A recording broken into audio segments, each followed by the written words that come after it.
What's up guys, my name is Kale, and today on the King of Games we're going to be taking a look at this. This is the Talon Mags Stryker 2.0. Let's get into it.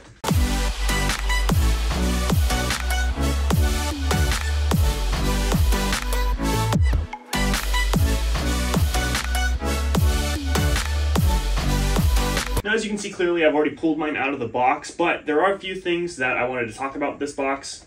It is an open face design, unlike some of the other ones that they've been doing, but it does also feature this cutout target, these little perforated edges that make that Nitroshot symbol. On the back, we've got our usual suspects, what's included in the box, some claims on performance, and just some really nice graphics. This does share the same color scheme and holographic texture as the Venom's box. If you haven't checked out my review on the Talon Mags Venom, then feel free to check that out over here. But enough about the box, let's talk about everything that comes inside it. First things first, we've got the blaster itself. This is a spring-powered blaster, so we do manually prime it. We've got our pre-attached foregrip here, our AR-compatible grip back here, full length of Picatinny all the way across. Looks like a sling point attachment point here. We've also got a buffer tube in the back for a stock. We've also got our safety here, and two mag release buttons. One that you pull, and this one that you push. It also has pre-attached Picatinny on both sides of the blaster that's attached to this cutout of M-Lock. And speaking of attachments, it does come with a buffer tube stock, this rear scope, this front iron sight, this faux muzzle device, a mag adapter in case you want to use half-length mags. It also comes with its own 12-round half-length magazine, a 25-round drum, one Picatinny attachment that allows you to put your rifling device here, which means that's right, it comes with a rifling device. The same BCAR that's available in the Aeon Pro and the Nexus Pro X, or also separately in their accuracy kit. And it fits just like that, or directly in the barrel if you're using it. And 40 of these. These are the new Nitroshot Plus darts, the latest iteration of the Talon Pro Bamboo. Plus, as with all of their new stuff, it comes with iPro. And I know I mentioned this in the Nexus or Venom reviews already, but these are probably the best iPro that I have ever seen included with a blaster that you can buy on the shelf. Plus it kind of makes me feel like Powerline from the Goofy movie. And not one, but two replacement O-rings. And all of this retails for just $50 US. Hey, that's pretty good. My first impressions of this blaster are that this new green, gray, and white color scheme they've been going with for blasters like this and the Venom definitely reminds me of the Zombie Strike line. And I definitely like this printing technique they're using. They seem to be continuously improving upon this. Although X-Shot is well known for this, my first encounter with this type of printing process from Talon was the Jurassic Pro. I really like all the exposed parts and layers that's gone into the printing, and this is a mixture of both textures that are on the shell as well as layers in the print. All in all, it looks really good. With this muzzle attached though, this blaster is pretty long, like almost Harrier sized, it feels like. And I'm not so sure how I feel about this scope. It's kind of, well, ugly in my opinion.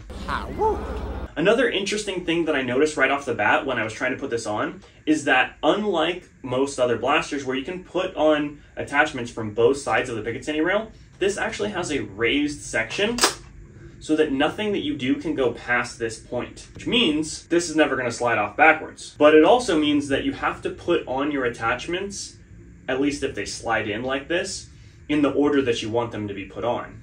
That being said, the blaster does feel fairly comfortable. I do feel like my priming hand is kind of far forward though. One thing that I like, and I keep mentioning that I like about Talon, they do go back and draw from their previous designs. And this is one of those situations where they've done that.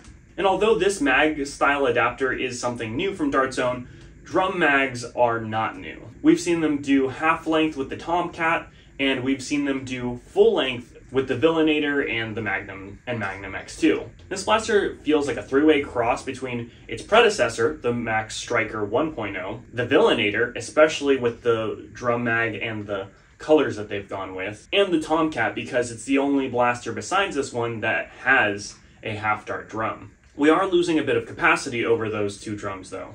Now, despite the new Nitroshot branding, this blaster is still part of the Max line, and Max lines usually perform above or at super stock levels, so 150 FPS or higher. So I'm really excited to take this over the chronograph and see how hard it shoots. Now, as per usual on the channel, we are of course going to test this blaster's FPS performance with the darts that it comes with, but we're also going to test it versus the standard Worker Gen 3s, so we have a baseline to compare it to all other blasters.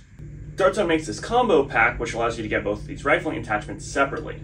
And they also include a BCAR just like this one in the Nexus Pro X, but don't include it in the Max Stryker.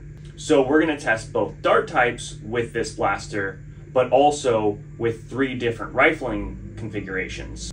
First with nothing, then with the BCAR that comes with it and the Nexus Pro X, and then the BCAR.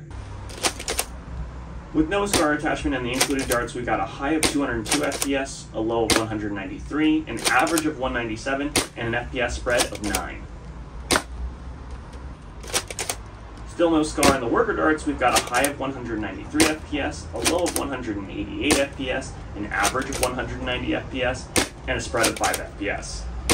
With the included BCAR and Nitro darts, we got a high of 194 FPS, a low of 189 FPS, an average of 191 FPS, and a spread of 5.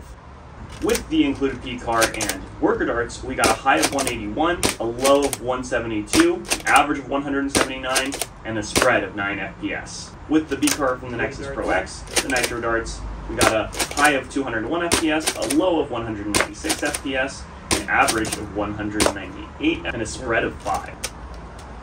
With the BCAR and the worker darts, we have a high of 193 FPS, a low of 182, an average of 186 FPS, and a spread of 11. Okay, so based on the testing we just did, I'm pretty solidly happy with this performance so far. Shooting at a 200 FPS cap is something that I didn't really think we'd be seeing from off-the-shelf blasters until the Nexus Pro X came out. And now we have 2 of them. And at least from a velocity perspective, this thing seems to be performing very consistently. No matter what dart type or attachment that was attached to it, it never performed with a higher spread of FPS from low to high outside of 11 FPS. Nice. And as a competitive player, that's something I'm really looking out for. Now, there are many factors to accuracy, but for starters, having consistent power behind each shot is a good indicator that you're on the right track. If you're shooting 250 FPS in one shot and 150 FPS in another shot, you're not going to hit the same target even if you're pointing at it, and even if every other factor is dialed in. Speaking of accuracy though, we want to see how well this performs when I do a little bit of target shooting. I did move not that long ago, and I still haven't figured out the best system for testing. I think I've made one improvement that might help. So what I did was I hung a handy dandy ghost can in the center of my target that I usually shoot at. So if I can't get farther away from my target, I tried to make a smaller target within it to shoot at. Hashtag not sponsored. The thing about adding a new variable to this though is that it adds a new stat. So we're going to be counting things based on how many times I miss the target completely, hit the target, or hit the can. So let's take a look at those results. With no SCAR in the Nitro darts, we had 1 miss, 3 target hits, and 1 can hit. With the worker darts, we had 0 misses, 5 target hits, and 0 can hits. Adding the BCAR in the Nitro darts, we had 0 misses, 3 target hits, and 2 can hits. With worker darts in the BCAR, we had 0 misses, 4 target hits, and 1 can hit. With the BCAR in the Nitro darts, we had 0 misses, 3 target hits, and 2 can hits. And with the worker darts in the BCAR, we had 0 misses, 3 target hits, and 2 can hits. Not to delve too much into dart types and attachments and more to review the blaster, I'd say what this tells us is that the blaster performs both consistently in power and with various attachments, it's fairly accurate. Now let's take a second to talk about mag compatibility. Obviously, it comes with its own drum, but it's not compatible with any other drum that's made from Dartzone or any other company that I know of. Now it has this mag adapter in there, and of course it can take its own magazines. It can also take Talon magazines, XYL Unicorn magazines, the Tryon magazine, Hockey Mags, what? Which also means it can take Coda Mags, But there are a few mags that it doesn't take well, including the previous generation of Dart Zone mags. Like, it'll fit and it'll feed, but it'll never stay in all the way. It also does take 10-round Talon magazines, but they are pretty tight fit in there. What do you mean by that? Just because of the raised lettering. It does not take the Nerf Pro magazines. And because this comes out, I can show you exactly why. The lip on the magazine actually doesn't allow the mag catch points to line up. If you were to grind these off, it most likely would line up. Out of Darts also has a mag well that doesn't stick out as far, which would probably let these work with that as well, but I don't have one to test. Another mag that wouldn't fit that well is this mag that came with the Harrier called the Eagle mag. There's not a chance. It's just not tall enough to line up. Another thing to note with the mag adapter and the drum, you can't put either one of these things in without priming the blaster. Once you prime it though, they can go in smoothly, no problem. And due to the recent adoption of a skinny pusher, there's no problem with mag swapping without priming. And there's a nice gravity drop. Now that we've done some testing on this blaster and taken it to a few games, what do I think of this blaster? There are some good things and some bad things. First off, let's talk about some of the bad things. Just like with the Tomcat, Slamfire does not work well with the drum. But even with using a mag, the prime is still a bit rough to be slam firing with. Another thing is the distance between the grip and the foregrip is quite large. It is larger than Nexus Pro X, but surprisingly, it's even larger than my Harrier. When we line these grips up, you can see that the distance from the foregrip to the grip is actually larger than the distance it is on my Harrier. So this is the center of the priming handle here, and this is the center of the priming handle here. It's a considerable difference, which if you're very tall, that might be a good thing. I'm 6 feet tall and it's too much for even me. It just doesn't feel good to have your arm all the way outstretched. This is honestly comparable to the Mark IV, but the Mark IV is going to be capable of much higher power and utilizes a longer draw. Another known issue with this blaster is the O-ring coming out. When I partially depress this, you can see that the pusher has no O-ring of its own.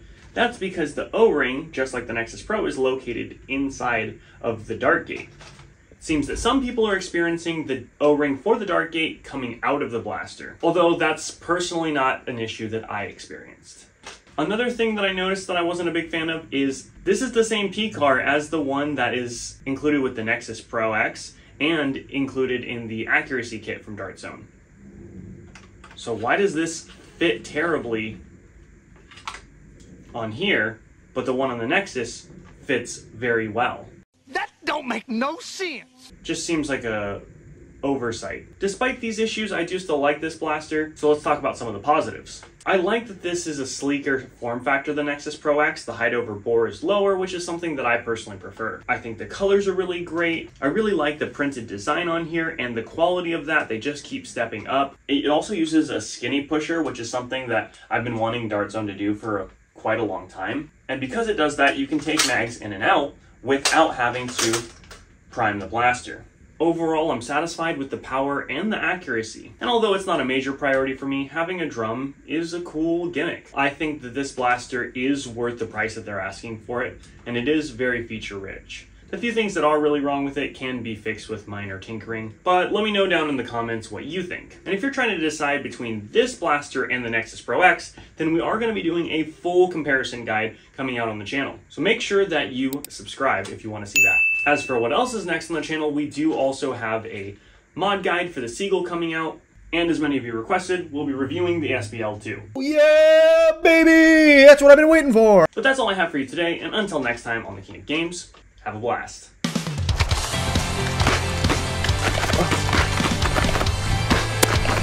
Hit.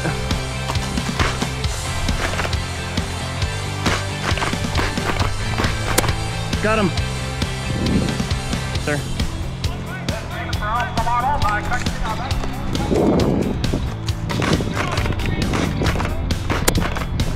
Got him.